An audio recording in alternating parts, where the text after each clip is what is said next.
За тэгвэл улсын хурлын гишүүн Б2 хэвлэлд өгсөн ярилцлагынхаа дараа нүүрсний улаан эрхтэй холбоотой авилгатай тэмцэх газарт гэрчийн мэдүүлэг өгсөн талаар бид мэдээлж байсан. Үүнтэй холбогдуулан байгаль орчин аялал жуулчлалын сайд асан улсын хурлын гишүүн Б Бат Эрдэнэийг авилгатай тэмцэх газарт дуудаж мэдүүлэг авчээ. Одоо авилгатай тэмцэх газар дээр над дээр хэрэг үүсгээд шалгагдаад байгаа зүйл бол байхгүй.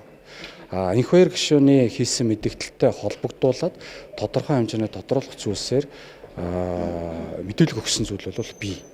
Бид нар жишээлбэл хагас коксны асуудал байна.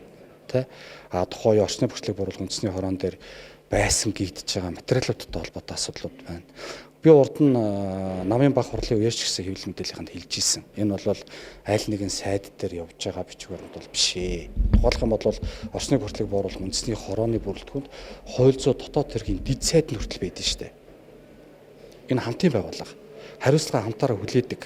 Бичиг баримт бүх юм бол архив бичиг баримт хөтөлбөрийн хуулиараа л тухайн байх ёстой газар байх ёстой байхгүй. Энийг л хэлж байгаа. Энийг ер нь авилгатай тэмцэх газраас дуудсан юм уу? Дуудсан. Би ч мэдээлэл өгсөн. Нэг л удаа авсан. Тэгсэн. Засгийн газрыг огцруулах дээр одоо гарын хэсэг зурсан ийм байр суурь илэрхийлсэн гişүүд бас энэ асуудлаас татгалзаж байгаа гэсэн мэдээлэл өгсөн. Таны хувьд би засгийн газрыг огцруулах бичгээр харуулж сураагүй.